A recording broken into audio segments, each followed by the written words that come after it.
हुकूमत बेबस है, हालात बहुत ज़्यादा ख़राब हो रहे हैं, लोग गेट फैलांग रहे हैं, मुल्की तनसीबात और असासों को जलाया जा रहा है। मुज़ाकरात दोबारा शुरू करें। चीफ जस्टिस उमर बंदियाल का 14 मई इलेक्शन नजरसानी केस में मशवरा। रिमार्क्स दिए, आंखें बंद नहीं रखेंगे, सख्त रद्द-ए-अमल नहीं देंगे, महज़ब तरीके से मामलात देखेंगे, सियासत के बारे में नहीं मालूम और ना जानना चाहते हैं। समाअत 23 मई तक मुलतवी। पंजाब और KP हुकूमत को नोटिस जारी। अटॉर्नी जनरल मंसूर उस्मान की वज़ीर आज़म से मुलाकात। नजरसानी दरख्वास्त पर समाअत से मुतालिक ब्रीफिंग दी। शहबाज शरीफ ने हिदायत दी अटॉर्नी जनरल दौरान समाअत अदालत में मौजूद रहें। धरने के बायस अटॉर्नी जनरल पार्लियामेंट हाउस से पैदल सुप्रीम कोर्ट पहुंचे।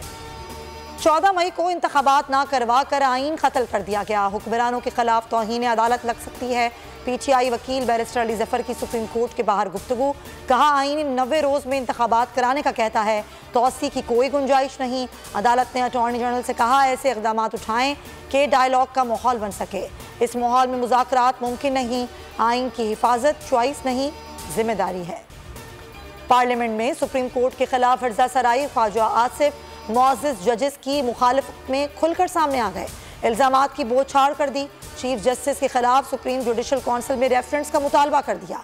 कहा, एक शख्स को रिलीफ देने की कोशिश फितने को हवा दी जा रही है। राना सनाउल्लाह ने कहा कि चीफ जस्टिस के खिलाफ रेफरेंस की तैयारी ज़ेर गौर है। इनके रवैये पर पूरी कौम दिल गिरफ्तार है। जानिबदारी को अवाम हजम नहीं कर पा रहे। इमरान खान ने गिरफ्तार होना ही है।